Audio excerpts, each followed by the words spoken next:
Hey guys, here's a quick update on revalving my shocks. These are for a Tacoma, but these are Fox shocks 2.5s with the dual adjusters. I live in Wisconsin. I don't know if you can see this. They hate salt. These things are not made for winter at all. I had to drive it a couple months in the salt this year, of course, because I just put the shocks on last year, and they are messed up. They still work fine, but it messes everything up. Everything's all corroded. They look terrible. Obviously the insides are fine, but the outsides look like junk. I got my other one, I got the spring off of it. This is your bottom spring mount.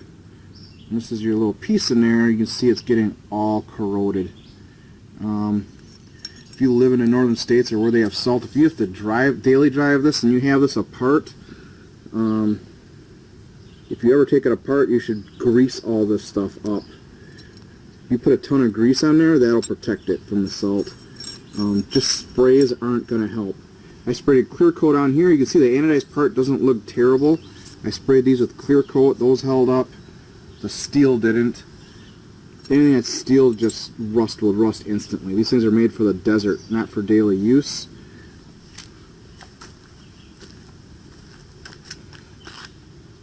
This is what it's looking like with the spring off.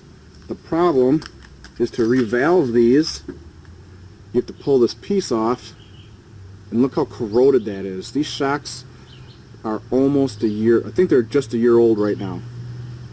This is one winter. And it wasn't even that bad of a winter. I sprayed it, I think I washed it every week, and sprayed them with WD-40 and fluid film. But this piece, look at that, all that corrosion. And this, I already cleaned this up with steel wool. I don't know if you can still see that or not.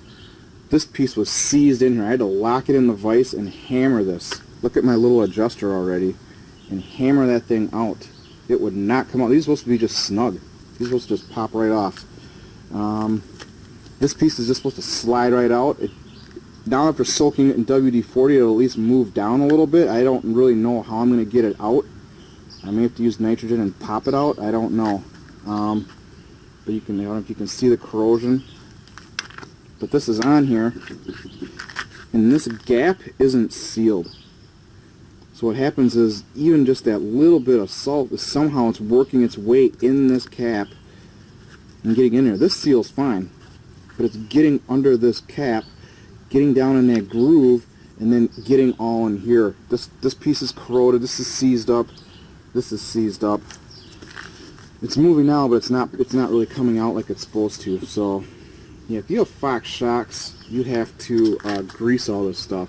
Here's your spring mount. So this has to be all greased. When I reassemble that, I'm going to grease this all up. If you have enough grease in there, nothing's getting in there. So you got to goob this up with grease before you put it back together. All these end caps. I don't know how this is going to be when I get it apart. That's going to be terrible. I'm not doing right now. I'm just revalving. I'm not rebuilding. Hopefully I don't have to drive through another winter, or just for a little bit. But yeah, you got to pull these shocks apart, grease these all up. Probably have to repaint these bodies, even if they're brand new. If these are brand new, you want to take these apart and paint these right away. This is terrible. And I had fluid film on it all year. I sprayed and sprayed. You can almost see the springs where it blocked the fluid film. Yeah, you can see the streaks when I was spraying it with fluid film where the spring was and didn't get in there enough. But that's the quick video on what salt does to Fox shocks.